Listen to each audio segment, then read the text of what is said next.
jikọrọ aka wee na-agba ịkụziri ndị mmadụ etu esi ekpofu ahịhịa n'ụzọ kwesịrị ekwesị. Ụlọ ọrụ Anambra State Waste Management Authority ASWAMA na ịchafụ bekee achịkọtago ọnụ ngagharị nkụzi ha mere na N'Awka iji wee mee ka ndị mmadụ gbanwee echiche ha banyere nchekwa gburugburu anyị.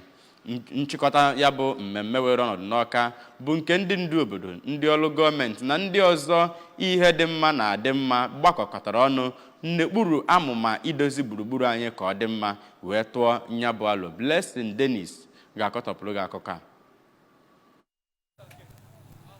Ozi ahụ nke ndị ASWAMA bụ ndị na-agbasi ka ahụrụ ndị mmadụ ebe ha na-anụtakwa ihe ha na-ekwu wee na-agwakwa ha otu esi edewe gburugburu ha ọcha. Ya bụ amụma bụ nke gbadoro ụkwụ n'inweta otu esi edesa atịtị aghara nke na-ebute imechi ebe ọwa mmiri si aga mgbe emechiri ya bụ ụlọ ebe ha na-azụ ahịa nwantịntị oge. Ndị ASWAMA bụ ndị gwara ha ka ha kpochasịa gburugburu ha ọcha na ọwa mmiri ha. N'oge ahụ ka ndị ASWAMA bụrụkwa ndị gwara ha ka ha jikọ aka ọnụ wee hụ na enwere ezigbo ọganiru nyegara ikpofu ahịhịa. Ndị ASWAMA bụ ndị kọwapụtara mkpa ọ dị n'idesa gburugburu ọcha nke ọ kọwara na ọ bụ ihe na-egbochi ụmụ nkịrịka ọya nsị na mmiri apụta ma kwuo ha na o nwere uru dị na idesara gburugburu nakwa ebe na-azụ ahịa ọcha. Ebe ndị a gagasịrị gụnyere First and Second Market nke dị n'Ifite Ọka, Aroma Junction, Afia Nkwamenyi, Eke Ọka, Kwata, Government House na imerime ndị ọzọ. Ka ọ na-ekwu okwu na mmemme ahụ ka onye Managing Director nke ASWAMA bụ Sir Mike Ozemena bụ onye kọwapụtara uchu ya na ya bụ ụlọọrụ ASWAMA bụ ndị nke dị uchu n'ime ka